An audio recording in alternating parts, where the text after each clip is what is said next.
नमस्कार, आदाब, सत श्री अकाल। मैं गगन सर, एक बार फिर से आपका स्वागत है दृष्टि मंथन रीजनिंग। दोस्तों, अभी हम लोग जिस प्रकार से वीडियोस को जो कर रहे थे, ठीक है, उसी को आगे कंटिन्यू करेंगे। और आज हम लोग जो है आकृतियों की गणना जो चल रही है, जिसमें हम लोग ट्रायंगल पढ़ रहे हैं। आज ट्रायंगल की आखिरी क्लास होगी आपकी। तो ट्रायंगल्स में जितने भी बचे हुए कॉन्सेप्ट हैं, आज हम लोग उन पर सारी बात कर लेंगे, ठीक है। और सभी लोग जो है वीडियो को अंत तक देखें और वीडियो को लाइक करें, शेयर करें, ठीक है, और सब्सक्राइब करें। और अंत तक देखेंगे तो ही आपको चीज़ें समझ में आएंगी। जिन लोगों ने ट्रायंगल का पार्ट 1 नहीं देखा है, वो पार्ट 1 देख लें। जिन्होंने पार्ट 1 देख लिया है, 2 नहीं देखा, वो 2 देखें। क्योंकि यहाँ पे क्या है, एक पूरा का पूरा सीक्वेंस चलता है और ये सीक्वेंस एक दूसरे से रिलेट करता है, ठीक है।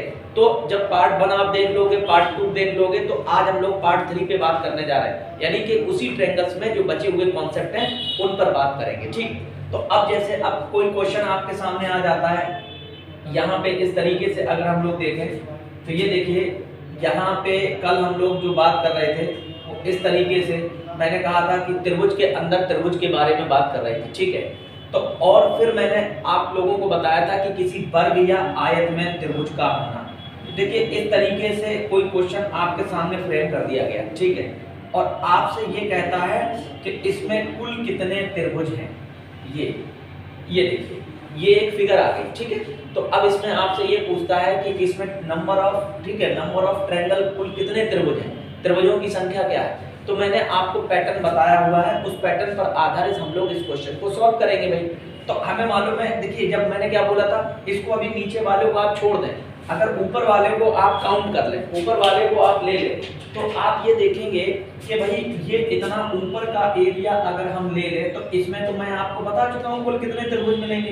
1 2, दोनों को इसको टोटल कर देंगे तो कितना हो जाएगा भाई, 3। तो हमें इसमें प्राप्त हो जाएगी। अब ये कल जो हमने आपको बताया था कि वर्ग या आयत में, ठीक है, जब विकर्ण किसी केंद्र बिंदु से होकर जाता है और खंडों की संख्या बराबर होती है, तो उसको नंबरिंग करके दोगुना कर देते हैं हम लोग। 1 2 3 4। अब 4 का हमने दोगुना कर दिया, तो 4 का दोगुना कितना हो गया भाई, 8 ये हो गया। और यहाँ पे कितने प्राप्त हुए, 3। तो 8 और 3 कितने हो गए भाई, 11। तो टोटल इसमें जो त्रिभुजों की जो संख्या है वो कितनी है, 11 है, ठीक है भाई, है। तो अब इसी में और आगे एक एग्जांपल और देख लेते हैं भाई, अगला एक एग्जांपल और देख लेते हैं। देखिए, बहुत आसान है, बहुत आसानी से हम लोग इसे डील कर सकते हैं, बहुत इजी है। देखिए, अगला एक एग्जांपल और ले लेते हैं हम आपके सामने। ये देखिए, इस प्रकार से ध्यान से देखेंगे, ये इस प्रकार से ये आपका फिगर आया, ठीक है, और ये इस प्रकार से ये हो गया, ठीक। अब देखिए, अब इसमें अगर ये कहता है कि इसमें कुल कितने त्रिभुज हैं, थोड़ा सा और छोटा कर देते हैं, ऊपर से ऐसे ले लेते हैं ताकि ये इस प्रकार से बना देते हैं, ठीक है। तो अब इसमें हम लोगों से ये पूछा जाएगा कि इसमें त्रिभुजों की टोटल संख्या कितनी है। तो देखो, अभी मैंने पैटर्न आपको बताया, ठीक है। तो इसमें जो त्रिभुज हमारे सामने निकल के आएंगे, नंबरिंग आप करते हैं, ऊपर वाला अभी छोड़ देते हैं। तो 1 2 3 4 5 6 7 8 8 का अब हम 2 टाइम कर देंगे, तो 8 का दोगुना कितना हो गया भाई, 16। तो ये हो गया। और ऊपर इसमें कितने मिलेंगे, 1 2, टोटल कितने मिलेंगे, 3 ये हो गए। कितने हो गए भाई, 19 हो गए। लेकिन अभी भी इसमें त्रिभुज आपको और देखने को मिलेंगे। हम ये देखेंगे कि कहीं ऐसा तो नहीं कि ऊपर बनने की वजह से कोई और नया ट्रायंगल हमारा क्रिएट हो गया हो। तो देखिए, ये इसके बनने से एक त्रिभुज हमको, इन दोनों से मिलके एक त्रिभुज हमको ये प्राप्त हो जाएगा, ठीक है। एक त्रिभुज ये प्राप्त हो जाएगा और इन दोनों के मिलने से एक त्रिभुज हमको भाई ये वाला प्राप्त हो जाएगा। ये देखिए, ये एक त्रिभुज है, तो एक कंप्लीट त्रिभुज ये मिला और एक कंप्लीट त्रिभुज ये मिला, यानी 2 त्रिभुज हमको और मिल गए इसमें। तो 19 और 2 21। तो टोटल जो त्रिभुजों की संख्या इसमें आ गई वो कितनी आ गई भाई, 21 आ गई, ठीक है। समझ आया भाई सबको। ये बहुत आसान क्वेश्चंस होते हैं, इनको बड़े आसान तरीके से आप डील कर सकते हैं, ठीक। अब हम लोग बात करते हैं, सभी विद्यार्थीगण ध्यान से देखेंगे कि किसी त्रिभुज या वर्ग में, किसी वर्ग या आयत में जब कोई वर्ग किसी दूसरे वर्ग से जुड़ा हो या कोई आयत किसी दूसरे आयत से जुड़ा हो। जैसे एक सिंपल सा एग्जांपल आपके सामने मैं ले रहा हूं जैसे मान लीजिए ये एक वर्ग है इस प्रकार से, ठीक है, और इसी से एक और वर्ग आपके सामने ऐड कर दिया गया, ठीक, और आपसे कहा गया इस तरीके से इसको क्रॉस किया और इस तरीके से इसको क्रॉस किया, ठीक, और आपसे कहा गया कि इसमें कुल त्रिभुजों की संख्या कितनी है। तो देखिए करने का पैटर्न वही है, पैटर्न चेंज नहीं होगा। अब ये चूंकि ये लाइन बीच से पड़ी हुई है तो इसको हम थोड़ी देर के लिए आपको, ताकि आप समझ सके जो मैं समझाने जा रहा हूं, तो अब हम लोग करेंगे इसको वैसे ही। इस पे हम लोग क्या करते हैं, नंबरिंग करते हैं भाई, ठीक है, घबराइए नहीं बिल्कुल भी। देखो भाई 1 2 3 4, तो 4 इसमें मिले तो 4 के दूने 8 यहाँ पे हो गए भाई, ठीक है, और 1 2 3 4, 4 यहाँ मिले तो यहाँ पे कितने हो गए भाई, 4 के दूने 8, 8 और 8 कितना हो गया भाई, 16 हो गया हमारा, ठीक है। अब हमें ये देखना पड़ेगा कि कहीं क्योंकि ये जो मिला है मिलके त्रिभुज जैसे मिला, तो कहीं इनसे मिलकर तो कोई त्रिभुज क्रिएट नहीं हो रहा, तो हम देखेंगे कि एक त्रिभुज हमको इस वाली बाउंड्री से यहां तक एक त्रिभुज इनसे मिलकर एक कंप्लीट क्रिएट होगा, और एक ऊपर क्रिएट होगा तो एक ही त्रिभुज इस तरीके से नीचे क्रिएट होगा। ये देखिए दोनों से मिलके तो टोटल कितने त्रिभुज और एक्स्ट्रा मिल गए हमको भाई, 2 त्रिभुज और एक्स्ट्रा मिल गए, ठीक है। तो कितना हो गया भाई, 18 त्रिभुज हो गए। इसमें कितने त्रिभुज हो गए, 18। तो हमने क्या सीखा, इसमें सीखने वाली बात क्या है कि अगर कोई वर्ग या आयत के अंदर अगर इस तरीके से त्रिभुज कटे हुए हैं और त्रिभुज पे त्रिभुज मिलते चले जा रहे हैं, अब जैसे इसमें एक और एग्जांपल अगर हम यहां से ऐड करते हैं तो हम हर बार ये देख रहे हैं पहले में जितने हो नंबरिंग करके उसको 2 गुना कर दीजिए और अगले में जितने हो उसको नंबरिंग करके 2 गुना करते हुए 2 ऐड करते हुए आप चले जाइए। जैसे ये दो, जैसे इसको मैंने, इसमें 8 थे, ठीक है, अब देखो इसको कैसे करेंगे, इसमें 8 थे तो इसमें भी 8 है, 8 में 2 और ऐड कर दीजिए, 8 हो तो 10 प्लस 10, ठीक है, आ गया। और इसमें भी 8 बनेंगे, 1 2 3 4 और 2 और ऐड कर दीजिए फिर तक, तो यानी 2 ऐड सब में आगे होता चला जाएगा। तो कितना हो गया टोटल, 28 हो गया। क्लियर, कैसे हो गया भाई, ये देखिए। अब देखो इसमें भी वही 8 तो हमें यहां से मिलेंगे, 2 गुने करेंगे, और इसमें भी हमको 2 त्रिभुज ये मिलेंगे। ये देखिए एक त्रिभुज यहां से यहां मिलेगा पूरा कंप्लीट, ठीक है, ये मिला, और एक त्रिभुज ये कंप्लीट हमें यहां से यहां मिलेगा, ठीक, समझ आया। तो ट्रिक क्या है इसकी, ट्रिक ये है कि पहले में जितने हैं उसको नंबरिंग करके उसके 2 गुने कर दो, और इस टाइप में अगर कोई कट रहा है, ठीक है, 4 पार्ट में डिवाइड हो रहा है, तब हम बात करेंगे, ठीक है। क्लियर है भाई, अगले क्वेश्चन पे आते हैं, ठीक। बहुत आसान तरीका है त्रिभुजों को कैलकुलेट करना, ठीक, बिल्कुल भी नहीं घबराएंगे, आराम से करेंगे। देखिए इसमें बहुत अच्छे क्वेश्चंस भी निकल के आते हैं, ये सब कुछ प्रैक्टिस पे निर्भर करता है, तो अगर आप अच्छी प्रैक्टिस कर ले जाएंगे तो चीजें बन जाएंगी, ठीक। अब देखिए एक और भाई क्वेश्चन आपके सामने मैं डाल रहा हूं, ठीक है, इस तरीके से एक क्वेश्चन आपके सामने और आ रहा है, ये देखेंगे आप सब लोग, ये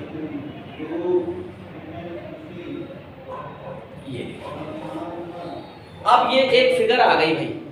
अब इसमें आपसे ये पूछा जाए कि भाई इसमें टोटल त्रिभुजों की संख्या कितनी है, ठीक है, तो हमें देखना पड़ेगा कि टोटल त्रिभुजों की संख्या कितनी है। तो अब हम बहुत देखिए इसको आप एक एक करके आप अगर कैलकुलेट करेंगे तो आपके लिए बेहतर होगा।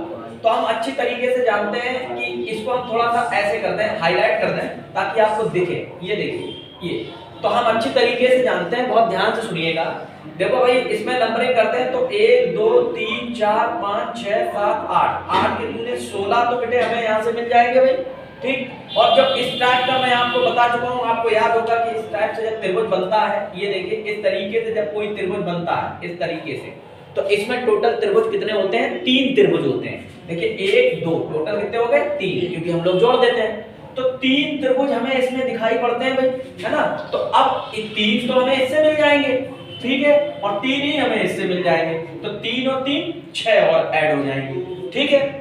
उसके बाद इसके बाद अब हम ये देखेंगे कि ये त्रिभुज जो बाहर है और ये त्रिभुज जो बाहर है, कहीं इनसे मिलकर कोई और त्रिभुज क्रिएट तो नहीं हो रहा है, ठीक है। तो जब हम इसको देखेंगे तो देखो बेटे, इससे जब हम लेंगे तो देखिए इससे मिलके एक त्रिभुज तो ये ऊपर क्रिएट हो गया और एक ही त्रिभुज ये इस तरीके से नीचे क्रिएट हो गया, यानी एक ऊपर एक नीचे, यानी दो और मिल रहे हैं हमको, तो ये देखिए ये एक त्रिभुज ये क्रिएट हो गया आपका और एक त्रिभुज आपका ये क्रिएट हो गया, तो दो और हमको मिल जाएंगे, तो दो इधर मिलेंगे दो इधर मिलेंगे, टोटल कितने मिल जाएंगे भाई, 4 मिल जाएंगे, 4 और ऐड कर देंगे। अब इसको हम लोग 16 4 20, 16 4 20 और 6 26, ये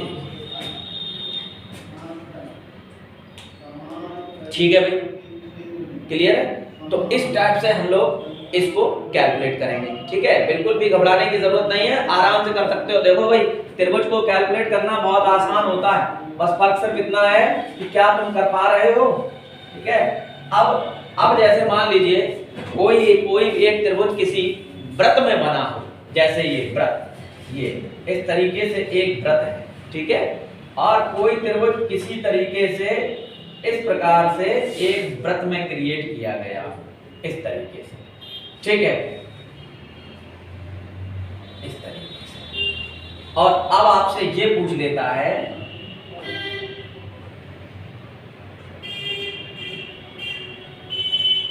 ये, ठीक, तो आपसे इसमें ये पूछता है कि इसमें टोटल नंबर ऑफ त्रिभुज कितने हैं, कितने त्रिभुजों की संख्या। तो थोड़ा सा आप लोगों को इसको समझना पड़ेगा। देखो चूंकि ये एक वृत्त है, क्या है, एक वृत्त है, तो ये जो लाइन यहाँ से कट गई ये वाली, तो ये चूंकि कर्व की तरह आई है, तो ये तो त्रिभुज नहीं हो सकता हमारा। ऐसे यहाँ पे ये आई है, ये तो त्रिभुज नहीं हो सकता। ऐसे यहाँ पे ये आई है, तो ये नीचे वाला त्रिभुज तो बनेगा नहीं। ऐसे ये करते ये भी त्रिभुज नहीं होगा। ऐसे चूंकि ये घूम के आई, तो ये तो त्रिभुज नहीं हो सकता। तो इसमें जो त्रिभुज है वो कौन से हैं, इसमें ये वाले, ये देखिए ये जो है वो त्रिभुज है, और ये 20 से कट गया है भाई। तो 20 से कट गया तो एक त्रिभुज ये 1 2 नंबरिंग करते हैं, 1 और 2 3, टोटल इसमें त्रिभुज कितने हैं भाई, 3 ही त्रिभुज इसमें गिवन है, ठीक है। इसमें टोटल जो त्रिभुजों की संख्या है वो 3, ठीक। अब बात करते हैं, एक और एग्जांपल ले लेते हैं भाई। चलिए अब एक हम आप लोगों को एग्जाम में आया हुआ क्वेश्चन बताते हैं भाई। एग्जाम में जो क्वेश्चन पूछा जाता है, ठीक, ये देखिए इस क्वेश्चन को हम लोग ऑलरेडी कर चुके हैं। इस क्वेश्चन को अगर आपको याद होगा तो हम लोग कर चुके हैं। ये अक्सर एग्जाम में पूछा हुआ ये आपका क्वेश्चन है, ठीक है। इसको जो है हम लोग इस तरीके से ये बना, अभी हम लोग इस क्वेश्चन को हम लोग डील कर चुके हैं। ये देखिए ये इस तरह से एक ट्रायंगल बन के आया और इसमें आपसे पूछा गया कि how many such triangles are there. इसमें आपको ये बताना है इसमें कुल त्रिभुजों की संख्या कितनी दी गई है। तो बड़ा सिंपल सा है। तो भाई देखिए इसको अभी नीचे वालों को अगर आप भूल जाएं, तो भाई इसमें 1 2 3 4 और 1 हमेशा बाहर मिलेगा, तो 5 तो हमें ऊपर मिल रहे हैं भाई, ठीक है। अब उसके बाद एक ये हम नीचे वाला ले लेते हैं, कितने हो गए 6। और अब इससे मिलकर हम देखेंगे कि कहीं कोई त्रिभुज तो क्रिएट नहीं हो रहा है। तो ये देखिए ये चूंकि लाइन ये ऐसी है, ये ऐसी, तो ये तो त्रिभुज नहीं बन रहा है, ठीक है। अगर ये सीधी होती और यूं कटी होती ऐसे करके, ठीक है, अगर कहीं ये सीधी होती ऐसे करके ये होती तब तो त्रिभुज बन जाता, लेकिन ऐसी नहीं है। ये कैसी है, ये यहाँ से यू फोल्ड हो गई है, तो इसलिए इसको हम कैलकुलेट नहीं करेंगे भाई, ठीक है। इसको कैलकुलेट, क्योंकि ये किसी भी एंगल से हमको त्रिभुज देखने को नहीं मिल रहा है, ठीक। तो इसलिए इसमें जो त्रिभुजों की संख्या आएगी वो टोटल कितनी हो जाएगी भाई, 6 त्रिभुज हैं इसमें, ठीक है। तो जब भी हम लोग त्रिभुज को कैलकुलेट करते हैं तो हमें ये देखना पड़ता है कि एक्चुअल में त्रिभुज किस प्रकार से कटे हुए हैं। तो देखिए जो त्रिभुज हम लोग अभी तक कैलकुलेट करते आए हैं उनको बहुत अच्छे से आप लोग देखेंगे। सारे पार्ट 1 पार्ट 2 और ये आज पार्ट 3 हो गया। ये पूरी आप वीडियो देखिएगा तो आपको बहुत सारे ट्रायंगल्स को कैसे कैलकुलेट करते हैं, उनका प्रॉपर फंडा क्या है, बहुत सारी चीजें आपको देखने को मिल जाएंगी, ठीक है। और नेक्स्ट वीडियो जब भी आएगा, अब अगले वीडियो में हम लोग पढ़ेंगे वर्ग को काउंट करना, आयत को काउंट करना, यानी कि आपका जो है रेक्टेंगल को काउंट करना, स्क्वायर को काउंट करना, लाइन को काउंट करना, ठीक है, और उसके समांतर चतुर्भुज को काउंट करना। ऐसे बहुत सारे वीडियोस आपके सामने आएंगे, तो आप सभी लोग इसको प्रॉपर तरीके से देखें, ठीक है। और कंटिन्यूटी इसमें आप लोग बिल्कुल बना के रखें। तब तक के लिए आप सब लोगों के लिए मैं आपको बता दूं, आप इसको देखते रहिए। नेक्स्ट वीडियो में कल फिर मिलते हैं अगले टॉपिक के साथ, अगली काउंटिंग के साथ। Thank you so much guys.